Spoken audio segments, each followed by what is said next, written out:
What's up, everybody, and welcome to the show. And in this episode, we are going to be recapping the divisional round of the NFL playoffs. So the Seattle Seahawks, they are moving on to the NFC Championship to host the LA Rams rivalry game, the trilogy. They've split on the year, and every time that these two teams play, it is always a thriller, man. It is always a thriller, so I'm super excited for that game. And then the Denver Broncos, they are moving on to the AFC Championship, and they will host the New England Patriots. What a year it has been for the Patriots. 14 wins in the regular season, and the job that Mike Vrabel has done just has completely turned this franchise around. Since the dynasty with Bill Belichick and Tom Brady, right, some of those struggling years in New England, and now the Patriots, it feels like they are back, and it feels like the future is very bright once again in New England with the young quarterback Drake May and Mike Vrabel as the head coach. So we got some great games coming up, man. The championship games are coming up, but we need to talk about what went down in the divisional rounds. We're going to go in order. So we'll start with the Broncos-Bills game, and then we'll end with the Rams versus the Bears. So let's talk about the Broncos-Bills. This was an all-time thriller. This was the game of the weekend for me. And I had a feeling that this was going to come down to the wire. I had a feeling that this was going to be this kind of game. And my biggest takeaway, right, so the Broncos go out there, they win 33-30 in overtime, was the fact that Bo Nix answered a lot of questions that people had about him. And I've been saying, listen, I've had my concerns with this offense, not so much with Bo Nix, but the ability for the receivers to win on the outside. The receiving core is banged up, and their lack of run game since J.K. Dobbins has went down. And what did we see in this game? We saw Bo Nix put on the cape and literally save the Denver Broncos season, will them to a victory. It was the best game that Bo Nix has played in his entire career, in my opinion. It was a flawless game from Bo Nix. I know he had the one interception, but he was 26 of 46, 3 touchdowns, and rushed the football 12 times for 29 yards. And he was the leading rusher for Denver. 29 rushing yards from Bo Nix was the leading rusher for Denver. That is going to be a huge problem as they get ready to take on the Patriots. And another huge problem is while Bo Nix just played the game of his life, he is now injured. And he's out for the remainder of the season. And it's like the most anticlimactic thing. And I feel so bad for Bo Nix. I feel so bad for the Denver Broncos because this dude just went out there and played the game of his life, man. I've been up here saying that Bo Nix is clearly the franchise quarterback and the guy of the future for the Denver Broncos. Him and Sean Payton together is the perfect marriage, man. It's the perfect marriage. And Bo Nix has been playing like just out of his mind this year, to be honest. He really has. Right, because the run game, it's been non-existent many times, and he's had to use his legs, buy time. Right, and the way that he was pushing the football down the field yesterday, it was special. It was absolutely special, and the Buffalo Bills had the number 1 pass defense in the National Football League. And Bo Nix didn't care. He was out there shredding them, man, right? Cortland Sutton was having some uncharacteristic drops, right? They were down Troy Franklin. They were without Pat Bryant, got hurt early in the game. This was a masterclass performance from Bo Nix. It really was. He outplayed Josh Allen. And now after he plays his rear end off, gets them into the AFC Championship game, and I didn't think anything was wrong, right? I think you heard it on, what was it, the second to last play of the game there in overtime to set up the game-winning field goal. Does the post-game interview, everything, and then Sean Payton comes up there with this kind of doom and gloom look, and I'm like, dog, you just won you're heading to the AFC Championship game. You just took out Josh Allen and the Bills. You just took out Superman. And Sean Payton says that Bo Nix is out for the remainder of the year. He's injured.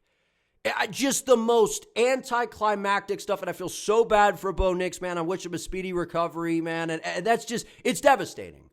It's devastating, and now you're going to be without your star quarterback, and Jarrett Stidham is going to have to step in here for the Denver Broncos against the New England Patriots. Just an unbelievable game from Denver. Way to get it done. And Bo Nix, man, he's clearly the quarterback of the future for the Denver Broncos. He clearly is. So we'll talk a little bit about, a preview for the Denver Patriots game in just a minute. But I want to talk about the Buffalo Bills. This, to me, was the year that Josh Allen and the Bills should have won a Super Bowl. And I shouldn't ever say never, right? Never say never. But I'm really starting to doubt if Josh Allen is ever going to win a Super Bowl, because I don't think the route in the AFC could have been any simpler than what it was this year. Is it ever going to get any simpler? There was no Patrick Mahomes in the Chiefs, which has been Josh Allen and Buffalo's kryptonite all this time since Josh has been in Buffalo. There was no Baltimore Ravens and Lamar Jackson. There was no Joe Burrow in the Cincinnati Bengals. And you just think that those teams are going to be missing the playoffs year in and year out moving forward? I don't think so. I don't think so. They're going to make a few adjustments. They're going to get healthy, make a few tweaks, and they're going to be right back in it. But you know the biggest concern outside of that, when those elite quarterbacks are back in the postseason and you're going to have to go out there and deal with them, is the young quarterbacks. They have arrived. You think Drake May in New England and Mike Vrabel are going anywhere? No. You think Trevor Lawrence, Liam Cohen, and the Jaguars are going anywhere? No. You think Bo Nix and the Denver Broncos are going anywhere? No. So to me, the AFC is loaded right now. It is loaded. And I think it's the most stacked it's been in quite some time. This was the year for Josh Allen and the Bills to go out here and get it done. Now, even if they did get to the Super Bowl, depending on who wins, like I think Seattle, is going to get there. They're a horrific matchup for the Bills, but it was still the point of this was the year for them to get over that hump and get over the hurdle. This was the year. And Josh Allen missed so many crucial throws in this game, man. Josh Allen, for as amazing as he is, he's without a doubt one of the best players in the National Football League, one of the best quarterbacks in the NFL. That fumble before the half was one of the dumbest things that I have seen a quarterback do in my lifetime. It was just unbelievably stupid by Josh Allen. It's right before the half. You're carrying the football like a loaf of bread, and you carelessly lose the ball while there's defenders draping all over you, and you're carrying it out to the side in one hand like you're trying to palm a basketball. You cough the thing up, and you spot the Denver Broncos 3 points. You're in the mile high. The kicking range is going to be extended. And by the way, on the other side, the Denver Broncos, they have one of the best kickers in the NFL in Will Lutz. That's why Sean Payton went out there and got Will Lutz from the Saints. Will Lutz is a sensational kicker, man. Why would you do that? Right? Why would you do that? And I understand people are going to point to the no calls and the interference and the refereeing job. And I'll give you that it was definitely interesting, to say the least. Right? It's like you're going to call certain things. You're not going to call certain things. Right? And then Brandon Cooks, I thought that was a catch later in the game, right? The way he hit the deck. But Brandon Cooks gets up. His body language is poor, acting like, I don't know, like he was down and out. It's like get up and celebrate and act like you got the first down or something. Maybe that would have helped. I don't know. But the reality is people can say and blame whatever they want. They can blame McDermott. They can blame the defense. They could do this. They could do that.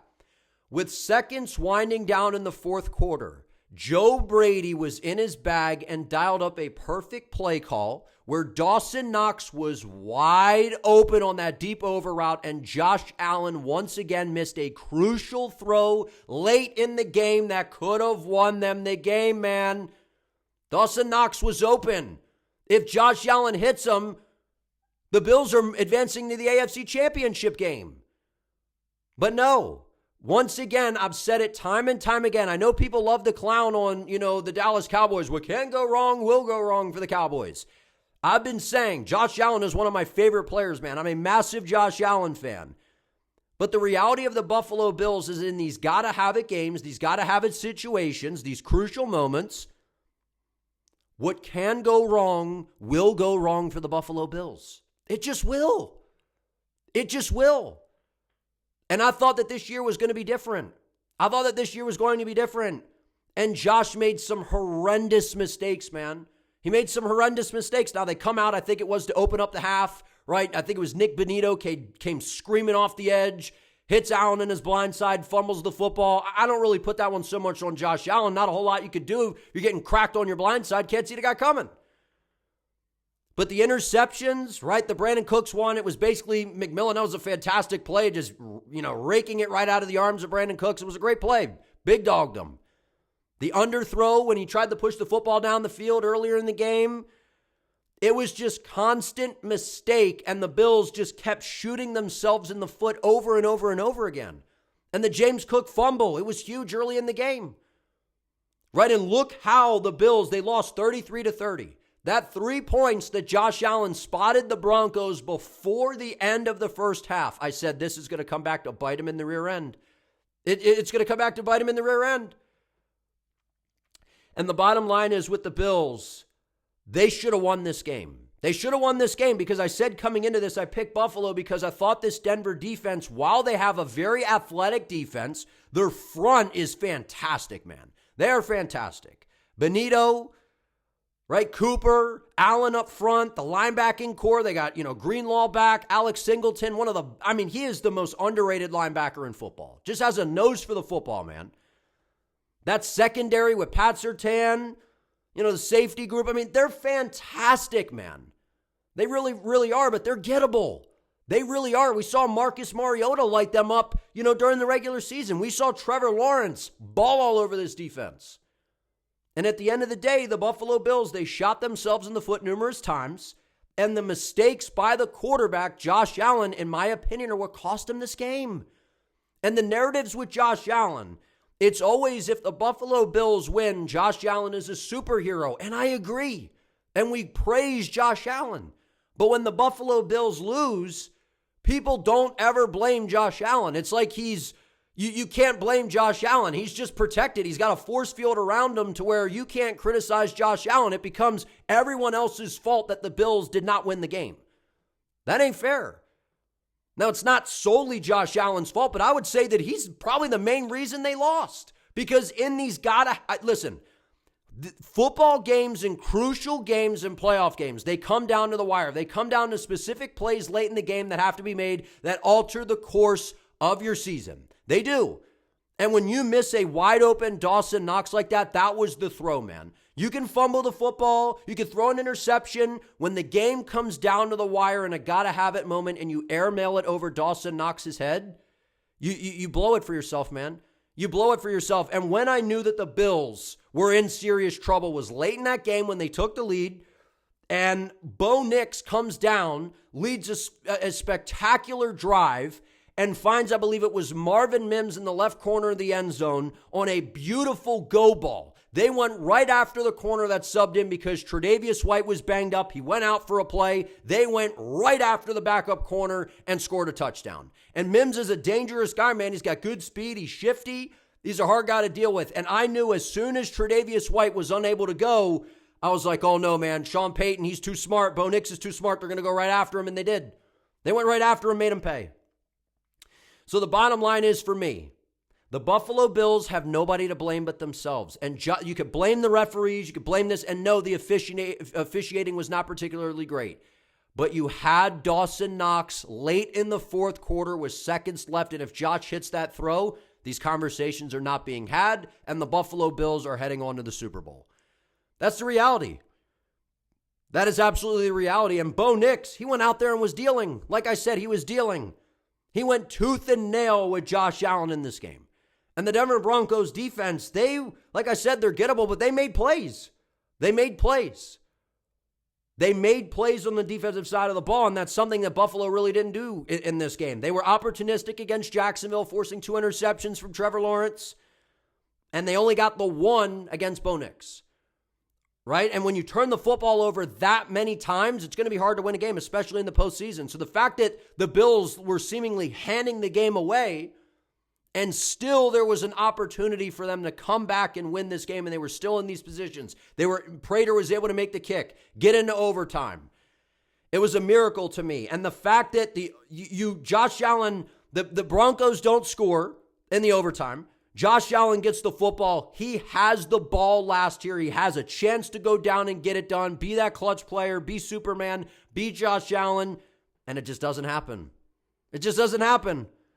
So at the end of the day, if you're the Buffalo Bills, you can blame the referees all you want. You can blame this, you can blame that. They missed many throws. They missed many opportunities, and I think a lot of this falls on the quarterback's shoulders, Josh Allen. And I love Josh Allen, man, but that is the reality. And I know he was emotional in the post-game presser, and a lot of that is because the mistakes that were made, if you cut back on some of those mistakes, man, if you don't spot Denver 3 points before the half and you're not down 2 scores coming into the second half, things are different. The mentality is different. The approach is different. And to me, this was the year for Buffalo to get it done. It was the year to get it done, man. And they're never going to have an easier path, in my opinion, than what they had this year. And I feel like that was part of the emotion from Josh, was the pressure coming into this and him understanding that, look at the AFC picture right now. Look at our matchups here. Look at what we have to deal with. There's no Patrick. There's none of those guys. And we couldn't get it done. We couldn't get it done. And now that leads to Sean McDermott getting fired. After 9 seasons with the Buffalo Bills, 8 playoff appearances under Sean McDermott, and Buffalo Bills had no playoff appearances from 2000 to 2016. So Sean McDermott, Josh Allen and Sean McDermott together, they turned this thing around in Buffalo. They became Buffalo a powerhouse in the AFC. They turned the Buffalo Bills around to be one of the more popular teams in the National Football League because of the quarterback Josh Allen. And Sean McDermott's a great defensive mind. Right, and I thought he's done a really good job in Buffalo, but I knew the reality was this, to me, was Super Bowl or bust for the Buffalo Bills. And I know people don't like to use that term. It was Super Bowl or bust. And the fact that they went out there and didn't get it done this year, I literally tweeted at halftime, I think it was about halftime, and I said, if the Buffalo Bills don't win this game, it feels like this is it for Sean McDermott. It just felt that way. Now, do I think it's a lot of it Sean McDermott's fault? No, not really.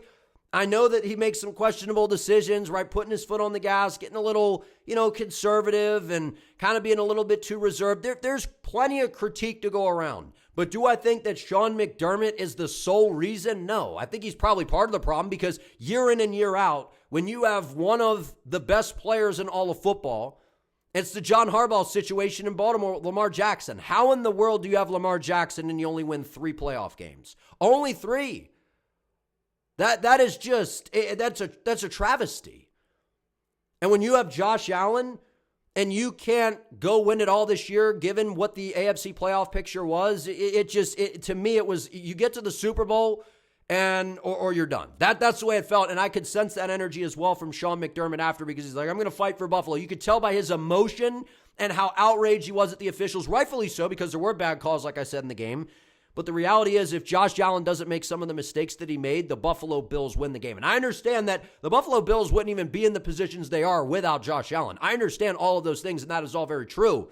But it's also true that he made crucial mistakes in this game that cost them. Missed some very big-time throws. He did.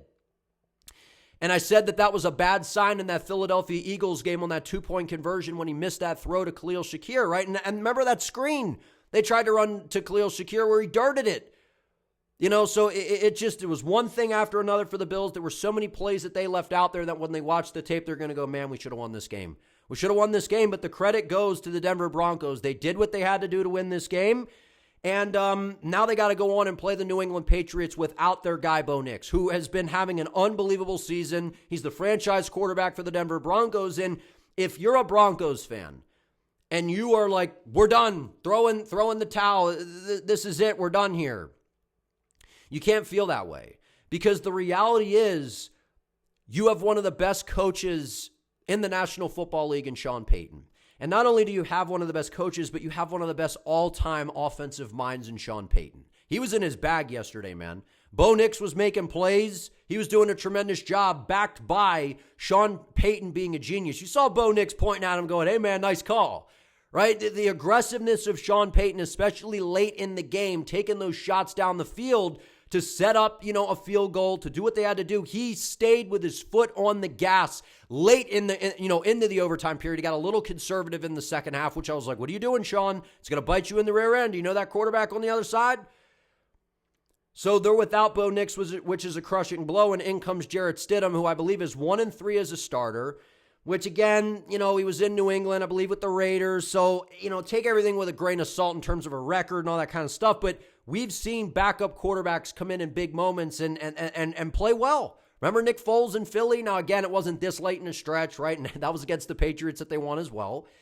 And I saw Nick Foles tweeted something about that, which was funny. But this is a different kind of situation. And Jarrett Stidham, he's been around the league for a long time. And if you're going to be the number 2 quarterback in a Sean Payton system, Sean clearly sees something in you, man. He just does. And I know people say, well, he's just a backup quarterback. People have this perception that backup quarterbacks are just like these guys that are just on the couch and they can throw a ball a little bit better than just a random person and they're just on the roster just cuz. It's like, dude, these are professionals. They were starters in college. Now, are they the starting quarterback? No, because if they were that good, they would be a starter. But people act like these guys like have no, like, oh, it's over. Like, we can't throw the ball. Like, we have to just run it. It's like, it's just mind-boggling the way that people approach backup quarterbacks. Jared Stidham has a rocket arm. He can make just about every single throw. Now, is he Bo Nix? Absolutely not. Does he provide the threat with the legs like Bo Nix? Not even close. But hope is not lost because you have Sean Payton calling the plays. You have Sean Payton on the offensive side of the ball with you. And also, you got a good offensive line. You have a solid receiving core. Now, they're banged up, which is concerning. J.K. Dobbins, who knows if you're going to get him back. But even if you don't, you got R.J. Harvey and McLaughlin. They're very good out of the backfield. You could be just a little check down quarterback here. Find the tight end, Evan Ingram. And you have Vance Joseph running the defense. And like I said, lean into your defense. You're going to be at home. And we've seen that as good as the New England Patriots are, like I've said, they are playing some of the best team football in the league, and that's why they are where they are. Drake May, he was very good in the regular season in the MVP conversation for a reason. He's been making a lot of mistakes against, again, some very good defenses in LA with the Chargers and the Houston Texans, but he's made some big mistakes. He holds on to the football. He's prone to getting sacked and fumbling the ball. So if you lean into your defense, don't make big mistakes like a CJ Stroud, Jarrett Stidham absolutely gives this Denver Broncos team a chance, especially at home. So I'm not saying that they're going to win this game, and it's definitely, if they had Bo Nix, I feel a lot better about their chances because the Patriots are just a great all-around team.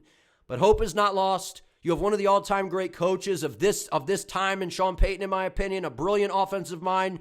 He obviously knows what Jarrett Stidham's skill sets are. He's got a big arm. I think he's going to let him open it up and sling this thing around, man. And again, they're going to have to lean into their defense. So at the end of the day, Buffalo fans can blame the refs all they want. They can blame McDermott, blame this guy. Josh Allen missed so many throws, and the Buffalo Bills repeatedly shot themselves in the foot, and that is why they are going home. In my opinion, that's why they're going home. So shout out to the Denver Broncos, getting the job done, hosting the AFC Championship game. Sean Payton's really good at home in the postseason, man. He really, really is. And I guess you could say they finally paid Sean Payton back for that horrendous no call on the PI when it was the Saints at home against the Rams some years ago in the NFC Championship. I think that was, 2019? So Sean Payton getting a little bit of that get back in that realm. So overall, great performance by the Denver Broncos. Devastating for Bo Nix. Devastating for the Broncos, man. Rest up, heal up, Bo Nix. Dude had an incredible season, and he is the reason that Denver won that game, in my opinion. So, great quarterback play for Bo Nix. Moving on, we got the Seattle Seahawks versus the San Francisco 49ers. This was a statement performance from the Seattle Seahawks. And I know people are going to be quick to say, well, wait a minute, the 49ers, they're banged up, and they're without Kittle, they're without, Fred Warner, they're without Bosa, and all of it is true. The receiving core is banged up, all of it. But this was a team that was still finding ways to win games. They were still close against the Seattle Seahawks in that final, I think it was the final game of the regular season, which was for the 1 seed. They went to Philly and pulled off a massive upset in the wild card round against the Eagles. Going to Philly, beating that defense, scoring 20-some points against them to get it done, that was a huge statement performance, and it was some of the best coaching we've seen all year long. From an organization. Kyle Shanahan, Robert Saleh, right? The GM, John Lynch, the job that they have done, this next man up mentality, they were out coaching people. But the reason that I did not pick the 49ers against Seattle is because while Kyle Shanahan is a mastermind, while Robert Saleh is a mastermind on the defensive side of the ball, there's only so much masterminding you can do when you run into a team that personnel-wise, you're just outmatched because you're banged up, but also Mike Macdonald is a stud. And so is the offensive coordinator, Clint Kubiak. And that's why his name is in the coaching carousel for a possible head coaching job right now. Right? The Seattle Seahawks, they're not really a team that's going to get out-coached. Right? They're going to be able to neutralize great coaching. And so if they're going to neutralize great coaching, they're the healthier team. They're at home. You're not beating them. Now, I thought that this was going to be a close game because it's a divisional rivalry game. You know each other, all those kinds of things. But 41-6? This was a routing, it was a statement, it was a beatdown, and that leads me to the point of I expect the Seattle Seahawks to win the Super Bowl. Every time the Seattle Seahawks in history, at least throughout the past several years, dating back to Pete Carroll, the Legion of Boom, Whenever this Seahawks organization gets that number one seed in the NFC, they get to the Super Bowl. And the job that they have done as a front office, from the GM to Mike McDonald and the staff, the drafting, the personnel, the trade acquisition to get Rashid Shaheed at the trade deadline this year, like every move that they have made has just been spectacular. This defense is elite. The run game is very, very high level. Now, it's a massive blow because it sounds like Charbonnet got banged up in that game, and who knows what his status is going to be moving forward at the time of me recording this video. That's a massive blow because Kenneth Walker, he carried the load the other day, and he obviously is their star back, their number one guy in the backfield, but it was really the 1-2 punch where you could pull Walker, now bring in Charbonnet, or you could put them both back there together, and you create this dynamic duo in the backfield. So having that 1-2 punch, that's a big part of the Seattle offense. So if they don't have Charbonnet, or even if he can go, he's probably not going to be at 100%. It's massive. It's massive. But at the end of the day, Kenneth Walker, I think, is one of the best backs in the league. I think he's a very, very underrated back. He could do it all. He's shifty. He's got some power to him. He's a hard-nosed runner. And when you have the defense that they have, I think that that's the reason that the Seahawks are heading to the Super Bowl. Now, I'm excited to see them match up with the Rams because both of these games were thrillers this year. They were very, very close, and I expect it to be like that once again. But it wouldn't surprise me if Seattle separates themselves a little bit more by the way that this defense is playing. And, Sam Darnold's banged up. So that's, again, you could tell that he was not 100% in this game. And one of the most underrated aspects of Sam Darnold's game is his ability to use his legs, his ability to buy time, his ability to, when they run that play action and they boot him out on the perimeter, to use his legs and make you pay, right? And you look at this game, Sam Darnold, he didn't do a whole lot, right? He was 12 of 17 for a touchdown and 124 yards, but the big stat, no turnovers. He didn't turn the football over. And I've been saying this narrative, these fake false narratives about Sam Darnold, and he's this massive walking liability, like he's a walking turnover, and oh no, you got Sam Darnold, so you can't put the ball in the air because if you do, you're going to lose. And all this kind of stuff to me is just nonsense. Now, we had seen Sam Darnold make some, that first Rams game of the year, I believe it was. He made a lot of bad decisions, and that was the reason the game was so close, in my opinion. Seattle could have won that game right after all the turnovers. Then we saw in the second game, it was the best game, I think, of Sam's career, maybe. He balled, man. But the Rams did not have Tay Adams in that game, so that was a big factor. But Sam Darnold is not this walking liability that people make it out to be. He is playing at an incredibly high level. That ball that he threw where he rolled out to the left, I think it was to JSN in the back of the end zone, that was an elite caliber throw. And Clint Kubiak is a quarterback whisperer, right? His father, Gary Kubiak, I think is one of the greatest offensive minds of this time, right? He is a fantastic coach.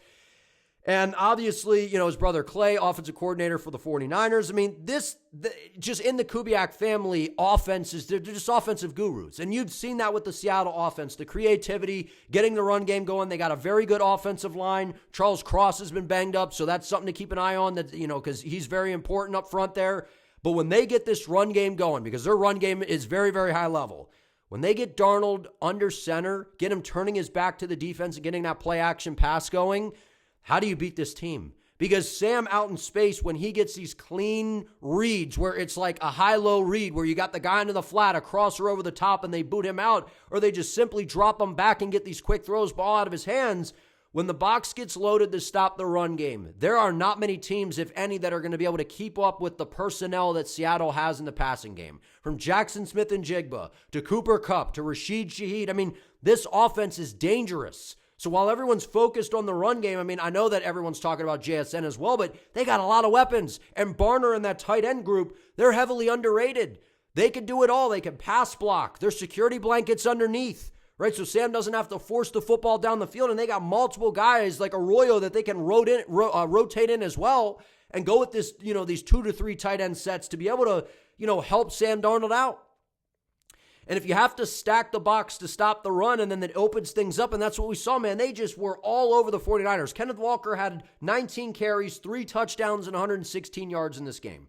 Cooper Kupp was the leading receiver with 5 catches for 60 yards.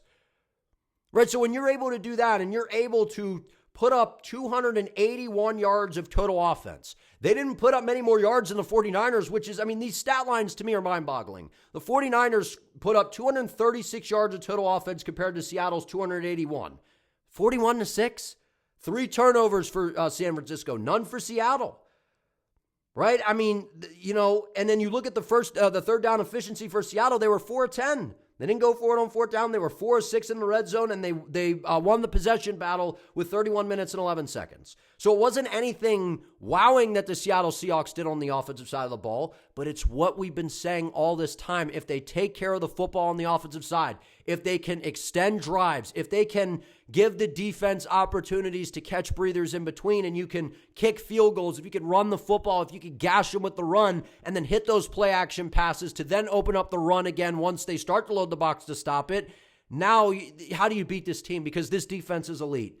It's elite, man. And Mike McDonald is that dude. When you have the Wizard of Oz and Mike McDonald turning these dials, and I'm a Ravens fan, so I keep saying he's the one that got away. He should have been the longtime head coach for the Ravens for years to come. And that's why, I'm basically rooting for Seattle here, because I love Mike McDonald, man. I know the defensive wizard that he is. No matter the personnel you give him, he finds ways to play to the strength of his personnel. They got these big physical corners on the outside in Witherspoon and Reek Woolen. They're fast. They can run.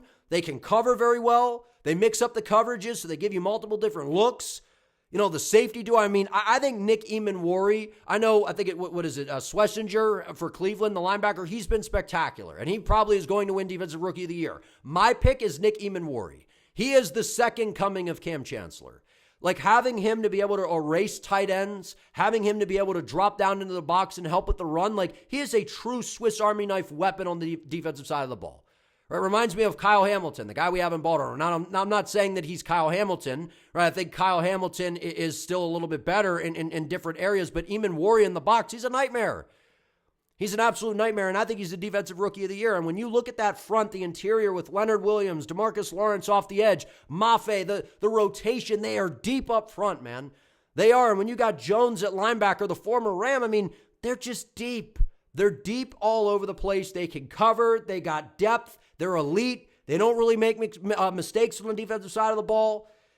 And they harassed the 49ers and they beat them into the ground as I thought they should have, considering what the 49ers are at right now in terms of how many guys are out. But even with the guys, with a full healthy team, I still think that the Seattle Seahawks convincingly win this game. So now they move on to take on the Rams. And by the way, I think Kyle Shanahan is still Coach of the Year, given what he was able to do. There was nobody doing more with less than Kyle Shanahan. And Robert Saleh, basically a co-partner award there for the job that he did with the defense, right? Going to Philly, having Garrett Wallow and Eric Kendricks as your leading tacklers, beyond impressive. A disciplined defense. They played tight in the red zone. But the end of the day is the Seattle Seahawks are for real. They're for real. I think they're the most complete team left in the tournament. They have the best defense left in the tournament. And how you beating this team? How you beating them? Because that defense is suffocating. They make you earn every single yard, and it's exhausting for an offense. When you watch this defense on film and you watch some of the highlights back, it's like, where do you go? What do you do? Right, and you could just tell that Kyle Shanahan, where he had been out-coaching people and out-scheming opposing defenses, there was none of that in this game, man, considering how hellacious that defense is and the fact that the Rams have to go to Lumen Field. And I know that under Mike McDonald, the Rams have been unbelievable on the road. Something like 14-2 or 14-3, whatever it is. They've been better on the road than at home. But I don't look at that too much into this, because at Lumen Field, the 12th man in Seattle, the crowd noise, it's a factor. And to have that defense flying around the way it is, it's hellacious, it's suffocating. I don't think the Rams are beating Seattle. So maybe I'll change my mind on that. Maybe I see something when I watch the film back, but the Seattle Seahawks are for real. I think that they should be the favorites to win the Super Bowl. With that defense, the run game, right, they're a little banged up with Darnold, Charbonnet, so got to keep an eye on some of those things. But Sam Darnold, people need to stop talking about this guy like he's a walking turnover. He is playing at a very high level, man. He's playing some of the best football of his entire career, and it's amazing when you put a quarterback in a situation where they could actually be successful, where they have an offensive line, they got guys to throw the football to, they got a run game, and they got a defense to back them up. And Clint Kubiak doing an unbelievable job with Darnold and the offense. The Seattle Seahawks, they're a force, they're a true problem.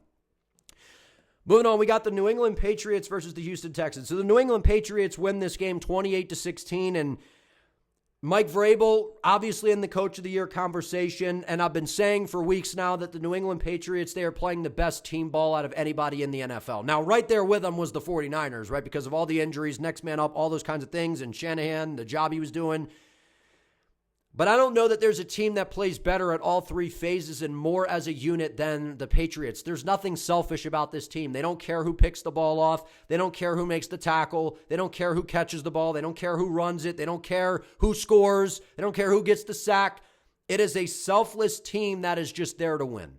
And that's why coaching matters. It's why it has such a big impact, man, because Mike Vrabel, he literally has turned this thing overnight. Think about the disaster New England has been for the past couple years, even when Brady left and Belichick could never recover. Bad drafting, right? Bad decisions, right? And then they bring in Mayo and it was a disaster, and then they move on and in comes Vrabel, which was the dumbest move that the Titans have ever made. And I said it because I've been saying that Mike Vrabel, he's my favorite coach in the NFL, but so I'm a little biased in that area, but I've been saying Mike Vrabel just has this effect in Tennessee. Because there became a rivalry between my Ravens and the Titans. When Vrabel was there, Harbaugh, became this rivalry where we would see each other in the postseason.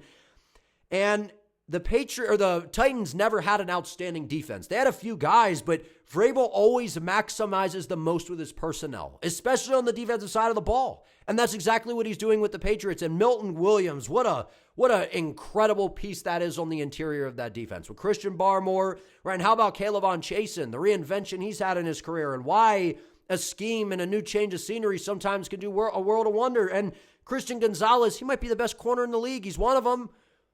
This secondary, they're a young team, man, and they're going to be in this thing for years to come. They just are. And Josh McDaniels is one of the all-time great offensive coordinators. He is. And Drake May has been unbelievable. He has been unbelievable, especially in the regular season, MVP caliber season, right? Led the league, I believe, in completion percentage, deadly accurate. They got their guy of the future. And in the postseason, he has not been perfect. Struggled a little bit against the Chargers. Again, we saw some very good moments. We saw some bad moments. We saw against the Houston Texans, which I knew was going to happen considering how good the Houston defense is. But we saw Drake May make a lot of great plays. We also saw him make some bad ones, holding on to the football, trying to throw the ball when the pass rush is barreling down in his lap, and that causes fumbles, and that's not something you're going to want to do in the mile high with that very athletic pass rush that Denver has. So that's something that Drake May's just got to be a lot more mindful of moving forward. But the way that they can gash you with the run, they could go big personnel, get, Stevenson and Henderson going. The tight ends with Hunter Henry and Austin Hooper. Right, Stephon Diggs, he's one of the best receivers in football. That catch he made in the end zone was ridiculous. It just was. They got playmakers all over the place. This defense is a unit. They can rush the passer very well. They cover very well. What they did to CJ Stroud, it was impressive. And that's why the Patriots won this game 28-16, because they're the better football team. But at the end of the day, the New England Patriots, while they did a lot of great things, while Drake May made a lot of mistakes, he kind of made up for it in a way, and it kind of got overshadowed because he would make he would do bad things, but then he would make massive plays that would kind of overshadow it. CJ Stroud played one of the worst games that I have seen from an NFL quarterback ever. And he was bad against Pittsburgh, but it got overshadowed a little bit, and I was like, he can't play any worse than that. He can't play any worse than that. He looked rattled. He looked shook. He looked scared. He was fumbling the ball, taking the snap. He was just look nervous in the pocket. And I'm like, is he worried about TJ Watt, Cam Hayward, Alex Highsmith? I get they're a ferocious front, but come on, dude. You've been in the postseason before. And he put up great numbers in that game outside of the turnovers. And I've said before, CJ Stroud can make every throw. He has these moments where you're like, that's why he's the quarterback of the future. That's why he can be the quarterback of the future.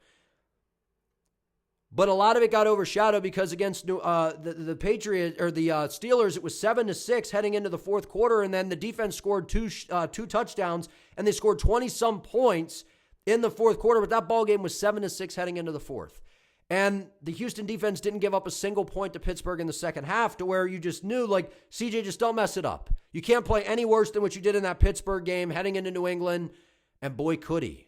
CJ Stroud played the worst back-to-back games I think I've ever seen from a quarterback, at least over the past several years. And for it to happen in the postseason when you literally have an elite defense, a Super Bowl caliber defense, they wasted this defense. They wasted it.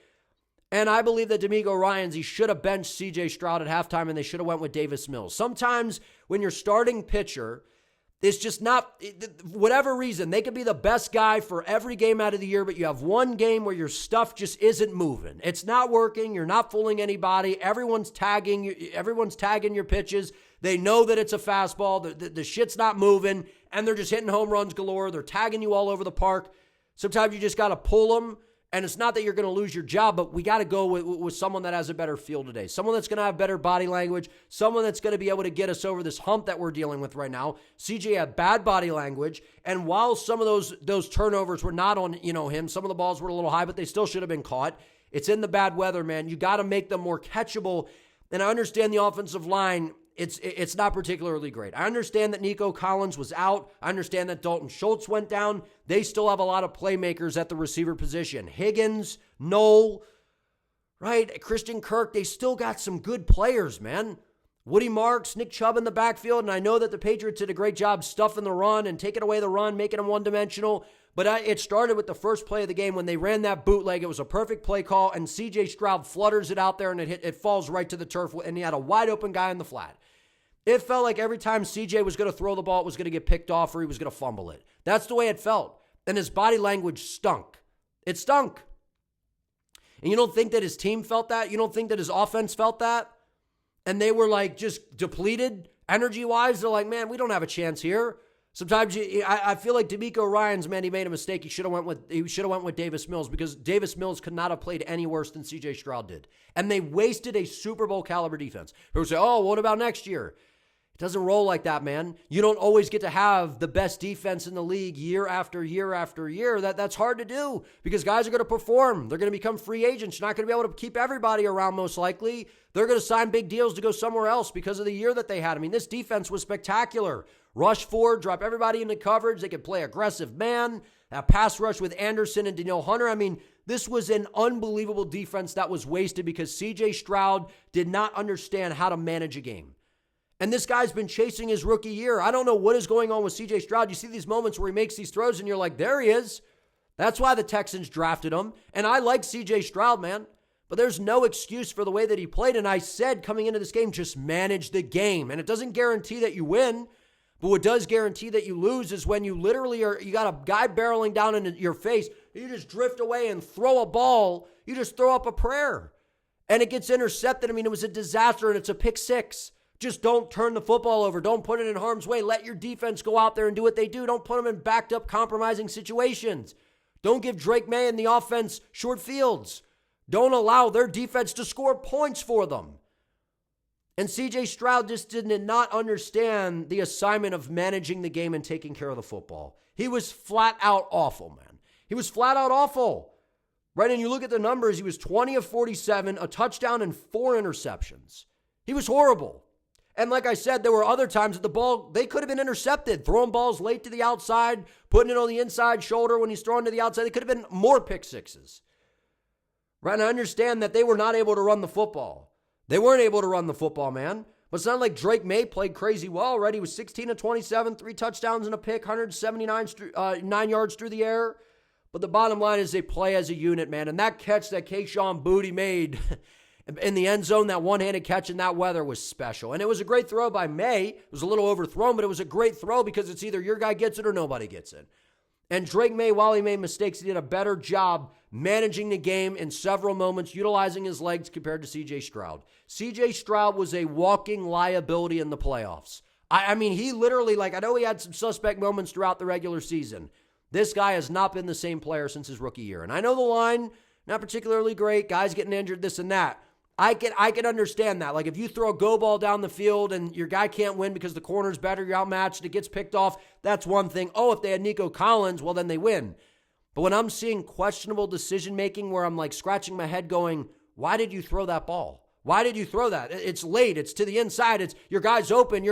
Those are alarming things to me. And that's what we saw from C.J. Stroud in back-to-back games.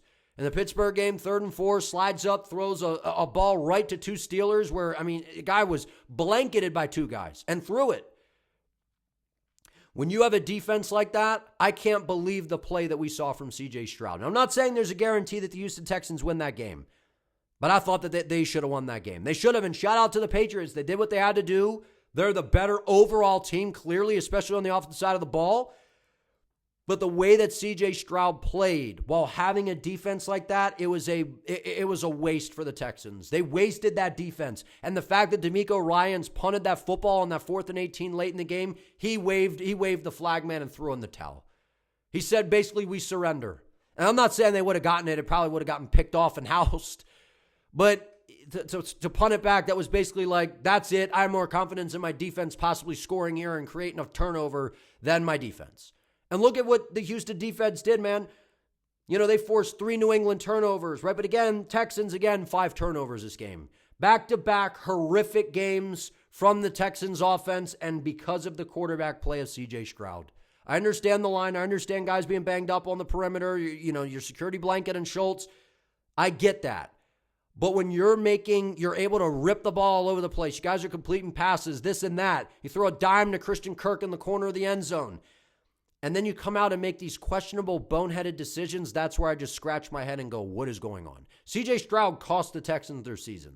That's my opinion. He cost them their season, and D'Amico Ryans not being willing to go to Davis Mills, which I'm not saying Davis Mills is a world beater. I'm not saying that he's guaranteed to win the game, but I feel like he could not have played worse than C.J. Stroud and could have provided a spark that the offense needed. So that stunk from the Texans. They wasted a Super Bowl caliber defense. So what a disappointment, man, for the Houston Texans. Shout out to the Patriots, though. They head to Denver. I think that they should be favored to win that game, considering the way that they're playing and the fact that Denver will be without Bo Nix. The job Vrabel has done, it's incredible, man.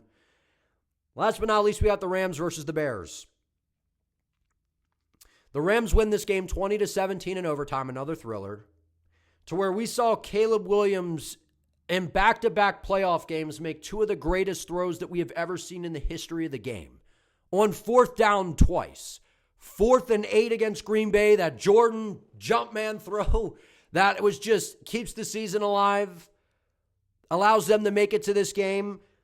And then fading back on, 4th and 4, running around, fading away. It's like, I'm like, this play's dead. I'm like, literally 4th and 4, you backtrack. Now you're running 40 yards or whatever it was backwards, and you just loft a ball up to the corner of the end zone. I'm like, he's just throwing this up for grabs or throwing it away. It's just going to go sailing into the bleachers.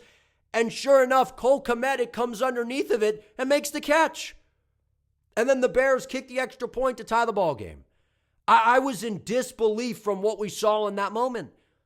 But to me, what ultimately, in a way, cost the Bears in this game was Ben Johnson. It felt like he questioned himself and felt the pressure of Sean McVay and the Rams in this game.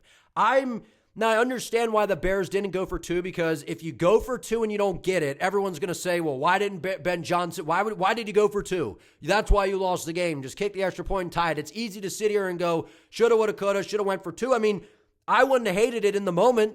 You make one of the greatest throws we've ever seen. You're on fire. You get down to you're going to be able to go for 2, and you win this game probably if you do that. And instead, you kick the extra point, we go to overtime, and you allow Sean McVay and the Rams to just weaponize their experience. And I felt like Ben Johnson was uncharacteristic in this game. I didn't see the creativity that we normally saw from Ben in the red zone. It felt like that to me. It felt like this wasn't as characteristic from Ben Johnson when it comes to the creativity. Right, and on the offensive side of the ball, I mean, Caleb Williams threw for 257 yards, was 23 of 42, 2 touchdowns and 3 interceptions. Now, the one, it was on 4th down, airmailed it early in the game. It's like, okay, whatever. You just got to throw something, because if you don't, it's going to be a turnover on downs anyway. But the other interceptions, that's kind of what you have to live with Caleb Williams, is he's a weapon. He's a flat-out weapon, and it's very Patrick Mahomes-esque, man. Like, the future is bright in Chicago, and I've been very high on Caleb Williams. He's one of my favorite quarterbacks in the NFL. I love Caleb Williams, man. He is amazing. I liked him at Oklahoma. I liked him at USC, right, coming out of D.C. Like, I've been watching Caleb Williams since high school. To kick it ball, man, flat out. But what you have to live with Caleb Williams is these spectacular plays, but the fundamentals aren't there on some of the routine throws. And that interception late in the game, it's, I think he thought DJ Moore was going to break it underneath. Instead, Moore goes over and you get an interception. And that was a tremendous play by Cam Curl. A tremendous play. Coming off the route, coming underneath, intercepting it. And to me, that was the deflating part. And I'm like, the game's over. The game's over. And it wasn't like it was a 4th down where you're just throwing it up. And that's why I'm like, don't want to say I have a conservative approach, but the over-aggressiveness late there, I just feel like it cost the Bears. And Ben Johnson, he was overly aggressive early in the game, to where I'm like, man, I understand the mentality that Dan Campbell has in Detroit, right? We know Ben Johnson when he was in Detroit. That aggressive mentality, go for it, make it happen, but take your points, especially in games like this, where it turned out to be a defensive battle, which I didn't see coming. I thought this was going to be a high-octane 7-on-7 base game. where everyone's just slinging it all over the place. And how about Stafford and Williams, man? These guys were out in the weather and the snow just slinging it around like there was no, like they were just in a dome. It was incredible. And Matthew Stafford is the MVP. I've been saying he's the MVP. 258 yards through the air, 20 of 42. I mean, and then Kyren Williams, once they get the run game going with Kyren Williams, 21 carries, 87 yards, 2 touchdowns, with Blake Corum as well. I mean, that is one of the best duos in the league. Right, Colby Parkinson's became a real weapon for Matt Stafford, right? He caught the game-winning go-ahead touchdown, right, late in Carolina, right, which was a dime from Stafford and an amazing catch by Parkinson. And he was big again yesterday, 3 catches for 56 yards. He's became that, trusted guy, for Matt Stafford. And Devontae Adams and Puka Nacua, it's probably the best duo in the league, man. And I thought Sean McVay was going to cost the Rams because he got ultra-conservative late in this game. And I'm like, dog, you got Matt Stafford as your quarterback. You got Matt Stafford. You got the MVP as your QB. Why are you hitting turtle mode late in the fourth quarter here, running the football? Like, why are you not putting the game in his hands? You know that the Bears have this late game magic. Why are you going to risk it? And I mean, now granted, they had him nailed at a 4th and 4. They dead stop all the play, and Caleb Williams does what he does, but you know that that's a possibility. Try to go for the dagger. I know it's 3rd and 10, but if you, instead of running the ball there, if you pick up that first down, the game's probably over. But I think he just trusted his defense. But again, that was crazy to me knowing that your defense didn't play well against Carolina. They played much better today. The pass rush was good. They were able to shut down the run pretty well. I mean, Swift had 19 carries for 76 yards. But in the crucial gotta-have-it moments in short yardage, the Rams won those battles in the trenches. Jared Verse was huge at stopping the run, right? Turner on the interior, those linebackers, right? Landman, I've been saying he's underrated. He flies around, man. And that secondary played well because I thought Chicago's offense was way better than Carolina's. Way better. So I was like, this Rams secondary looked horrible against Carolina, and I know Bryce Young and that offense were dealing, but what's going to happen when Caleb Williams and the offensive wizard that Ben Johnson is comes out here and approaches his defense? And like I said, Ben Johnson, got overly aggressive at moments, but then in these short yardage situations, where was the creativity? It was predictable. It was easy to stop. Right? And I know that they were having success with that fake toss, boot Williams out, and then they kept running it over and over and over again. And then in short yardage, I didn't see the creativity. I didn't see it. And in this game, what's mind-boggling to me was the Rams put up 340 yards of offense, and then Chicago had 417 yards. But again, no turnovers from the Rams, 3 for the Chicago Bears. So if you're in a tight ball game, the team that doesn't make any mistakes, doesn't turn the football over, it just seems like the luck goes your way. It just does. Even if you come back and tie the game and we get to overtime and it's a fresh game, it just feels like the football gods reward the team that didn't make any mistakes during the game. That's the way it feels, right? 22 first downs for the Rams, 23 for the Bears, right? The Bears were 9 of 19 on 3rd down. The Rams weren't very good on 3rd down. They were 5 of 16, but on 4th down, the Rams were 1 of 1 in a crucial moment. And then the Bears were 3 of 6 on 4th down. The over-aggressiveness from Ben Johnson. I get it later in the ballgame. But early in the game, man, I'm just a mad proponent of take your points. Because you just never know late in the game what situations you're going to be in to be with saying, man, I wish we had that 3 points. I wish we had that 6 points. I wish we had that 9 points.